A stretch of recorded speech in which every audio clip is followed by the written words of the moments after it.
하나님의 약속을 신뢰하며 나아가는 저와 여러분이 되기를 바랍니다.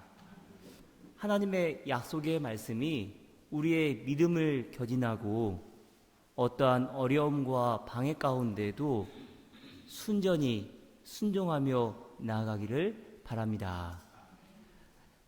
지난 월요일에 이제 설교 준비를 마치고 잠자리에 들려고 하는데 한동안 잊고 지냈던 약속의 말씀이 순간 떠올랐습니다. 아마 여러분에게 말씀드렸는지 말씀드리지 않는지 제가 따로 찾아보진 않았는데요. 여러분과의 만남으로 인도했던 첫 시작의 이야기입니다. 2021년 12월 셋째 주일, 여러분과 처음으로 함께 예배드린 날이 2022년 12월 셋째 주일이었는데 딱 한 해 전에 새벽에 꿈을 꾸고는 이렇게 꿈 내용을 기록했습니다. 참고로 학창 시절에 제가 가장 좋아했던 과목이 수학 물리였는데 요즘에도 1년에 한 번 정도는 수학 문제 푸는 꿈을 꾸곤 하는데요. 제가 이렇게 적었습니다. 수능 모의고사를 보는데 수학 문제를 한 문제도 풀지 못하고 나왔다. 낙심하고 있는데 어느 목사님이 오셔서 독일 선교사로 부르심을 받았는데 왜 다른 것을 생각하느냐고 물으셨다. 그리고 자기가 시험관이니 열심히 공부하고 오라고 하시고는 떠나셨다. 벌써 14개월 전에 기록했던 꿈 일기인데 어쩌면 저의 과거와 현재 모습을 잘 보여줄까 하는 그런 생각했습니다. 제가 속한 교단에서 현재 제 신분이 독일 선교사입니다. 이 약속의 말씀을 다시 읽으며 과연 지금 무엇에 집중해야 할지를 더욱 진지하게 고민하였습니다. 그리고 자기가 시험관이니 열심히 공부하고 오라고 하시고는 떠나셨다. 열심히 공부할 것이 있다는 거지요. 제가 집중해서 배워야 할 무언가가 있다는 말인 것 같습니다. 그러면서 이 응답이 함께 생각났습니다. 2022년 2월 24일 새벽 기도 후에 적은 것입니다. 디셀도르프 한인교회 성도들을 위해 기도하여라. 디셀도르프에 부흥을 허락할 것이다. 너는 그곳에서 온전히 말씀을 선포하여라. 축복할 것이다. 중략하고요. 믿음으로 나아가라. 하나님의 약속의 말씀을 신뢰하며 나아가는 저와 여러분이 되기를 바랍니다. 때로는 어려움이 있을 수 있습니다. 그러나 그 어려움 때문에 낙심하고 실망하며 절망한 채 엎드려진다면 저와 여러분을 바라보시는 하나님의 마음은 얼마나 무너지겠습니까? 하나님은 저와 여러분을 향해서 분명한 계획을 갖고 있는데 정작 본인들이 믿음 없이 나아간다면 그 죄를 어찌 다 감당할 수 있겠습니까? 로마서 4장 18절로 22절 말씀 개역 개정성경으로 읽어드립니다.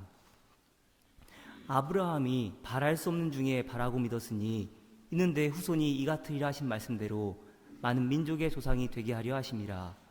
그가 100세나 되어 자기 몸이 죽은 것 같고 사라의 태가 죽은 것 같음을 알고도 믿음이 약하여지지 아니하고 믿음이 없어 하나님의 약속을 의심하지 않고 믿음으로 견고하여져서 하나님께 영광을 돌리며 약속하신 그것을 또한 능히 이루실 줄을 확신하였으니 그러므로 그것이 그에게 의로 여겨졌느니라.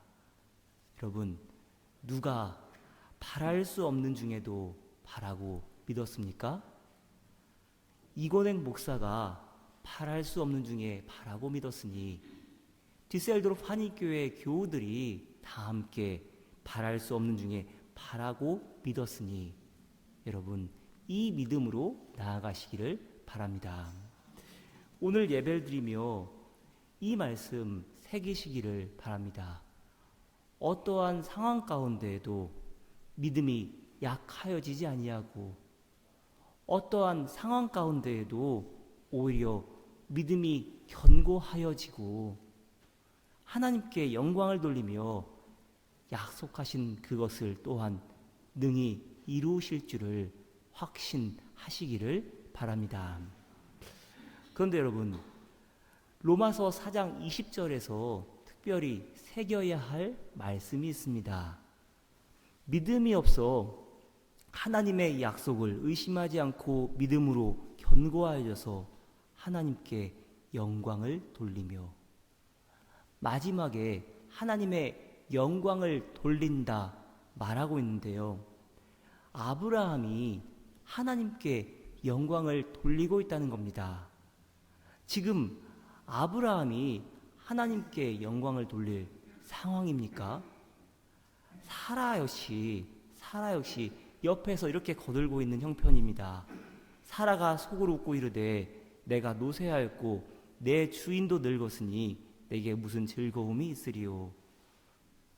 새 천사가 아브라함에게 말하기를 내년 이맘때에 아들이 있을 것이라고 전합니다. 그러자 사라가 어떻게 행동합니까? 속으로 웃고 이르되, 비웃는 겁니다. 그런데 여러분, 그때 한 번만 비웃었겠습니까? 옆에서 얼마나 많은 말들을 내뱉었을지 상상이 가지 않습니까? 그러나 사도 바울은 그러한 냉소적인 언행에도 아랑곳하지 않고 하나님 바라보았던 아브라함의 믿음을 바라보면서 이렇게 표현합니다. 하나님께 영광을 돌리며. 제3계명 독일 루터교회에서는 제2계명에서는 이렇게 말합니다. 너는 내 하나님 여호와의 이름을 망령되게 부르지 말라. 하나님의 이름을 잘못 사용하지 말고 바로 사용하라는 것입니다. 시편 50편 15절입니다. 환난 날에 나를 부르라. 내가 너를 건지리니 내가 나를 영화롭게 하리로다. 아브라함뿐만 아니라 저와 여러분 역시도 환난 날에 하나님을 부를 수 있어야 합니다.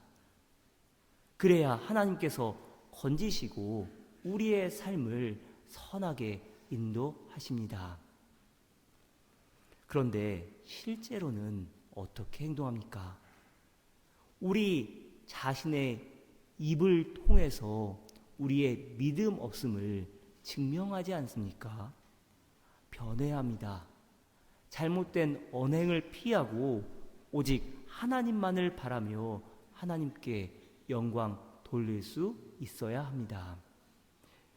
여러분, 살다 보면 뒷말과 중상모략이 얼마나 많습니까? 오늘 본문에서 하나님은 이렇게 말씀하십니다. 너희 이웃에게 불리한 거짓 증언을 하지 못한다. 그러나 세상 살다 보면 또한 교회에서도 얼마나 말이 많습니까?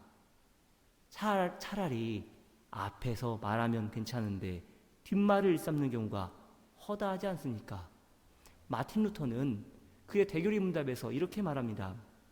내 이웃이 악을 행하면 그 사람을 상대하여 악을 지적하라. 만일 상대방이 잘못하면 그 사람을 상대하여 무슨 말입니까? 그 사람에게 직접 말하라는 겁니다. 그래서 마틴 루터는 이렇게 권면합니다. 이웃에 대한 중상이나 뒷말 더디하고 오히려 조용히 권고하여 고치는 것을 당신의 규칙으로 삼기를 바랍니다. 그러나 거짓과 마주해야 할 때에는 어떻게 해야 합니까? 그냥 내버려 두어야 합니다. 진리와 하나님의 자녀들을 저주하고 박해하면서도 그것을 죄로 여기지 않는 것이 영적으로 눈이 가려진 세상의 본질이기 때문입니다.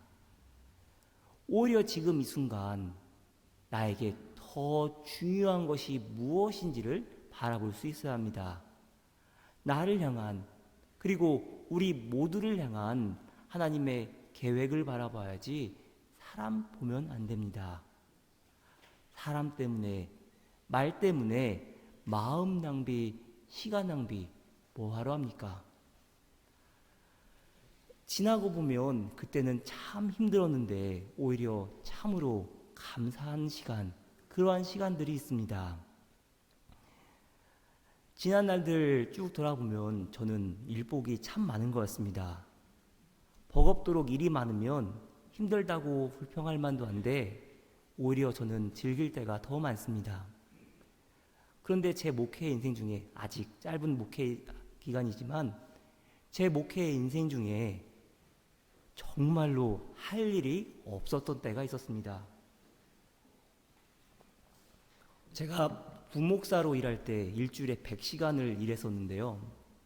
근데 정말 일이 없었던 때가 있었는데, 지금도 아무리 이해하려고 해도 도저히 인정할 수 없는 것이, 어떻게 한 사람의 말로, 그것도 실질적으로 영향력을 행사할 수 없는 사람의 말 한마디 때문에 제 고유 업무를 다 뺏길 수 있었을까, 그런 생각 해봅니다.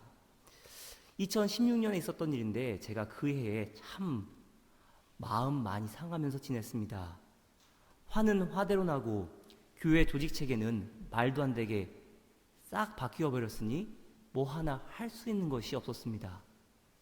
그런데 정말로 제가 할 일이 없어서 제가 뭐 했는지 아십니까? 제가 좋아하는 일 했습니다. 성경 보고 기도하고 책 읽는 것. 하루 종일 쉬지도 않고 책만 읽었는데, 저희 집 오시면은 복도에 책들이 놓여 있잖아요. 그 책의 대부분이 그 기간에 읽었던 책들입니다. 그리고 하루에 2시간 반, 새벽에 1시간, 오후 3시에 30분, 또 저녁 8시에 1시간씩 하루에 2시간 반씩 기도했는데, 바로 이때에 그냥 한번 앉으면 1시간은 기도하는 그 기도 훈련도 그때 했었습니다. 비참한 하루하루라고 생각했는데 지나고 보니 오히려 너무나도 큰 축복의 시간이었습니다. 유학생활 이후에 가장 집중해서 성경을 연구할 수 있었고, 다양한 분야의 서적들을 정독할 수 있었습니다. 그리고 한번 앉으면 그렇게 1시간 기도하는 훈련들, 그렇게 했었습니다. 사랑하는 여러분, 말 때문에, 사람 때문에 상심해하지 마시길 바랍니다. 어려운 일이 있으면 이것도 훈련이구나, 나를 성장시키기 위한 하나님의 훈련이구나, 그렇게 생각하시기를 바랍니다. 특별히 오늘 설교에서 거짓 증언에 대해 깊이 설명하지 않고, 제가 다른 때 십계명 설교 때는 좀 다르잖아요. 거짓 증언에 대해서 집중해서 설명하지 않고 오히려 하나님의 약속의 말씀을 의지하고 하나님 바라보며 나아갈 것을 당부하며 제 삶의 이야기를 드립니다. 뒷말과 험담, 거짓 증언은 늘 있기 마련입니다. 그렇다면 무엇에 여러분의 인생을 걸어야 하겠습니까? 다른 사람의 입방아 때문에 힘들어하며 여러분의 소중한 시간과 마음을 빼앗기시겠습니까? 아니면 하나님의 약속의 말씀을 의지하며 저와 여러분에게 보이실 일들을 바라보며 나아가시겠습니까? 선택은 여러분 자신에게 있습니다. 어느 해인가 새 말씀 카드를 뽑고는 눈물을 흘렸던 적이 있었습니다. 시편 37편 5절 말씀이었는데, 이제 5절 이하의 말씀을 쭉 성경책 찾아서 읽어보면서 저 자신을 반성하기도 하고 하나님께 감사하기도 했었습니다. 시편 37편 5절로 8절 말씀 개역 개정성경으로 읽어드립니다. 내 길을 여호와께 맡기라. 그를 의지하면 그가 이루시고 내 의를 빛같이 나타내시며 내 공의를 정오의 빛같이 하시리로다. 여호와 앞에 잠잠하고 참고 기다리라. 자기 길이 형통하며 악한 꾀를 이루는 자 때문에 불평하지 말지어다. 분을 그치고 노를 버리며 불평하지 말라. 오히려 악을 만들 뿐이라. 우리 인생길을 진정 하나님께 맡기길 원한다면 어떻게 해야 합니까? 사람 때문에 불평하지 마시기를 바랍니다. 사람 때문에 분노를 쌓지 마시기를 바랍니다. 화를 다스려야 합니다. 하나님 앞에 잠잠하고 참고 기다림으로 그분께 간절히 구하며 나아갈 수 있기를 바랍니다. 매주 수요 성경 공부 시간에 마틴 루터의 대교리 문답 강독하고 있습니다. 지난 수요일에도 사도신경 해설 읽고 있는데 성경 공부를 준비하고 진행하면서 제 마음 깊은 곳을 건드린 구절이 있었습니다.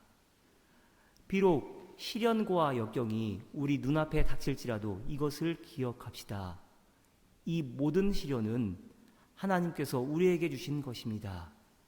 그러므로 우리가 눈으로 보고 느끼는 시련 너머에 아버지의 심장과 넘치는 사랑이 있음을 믿고 행동합시다.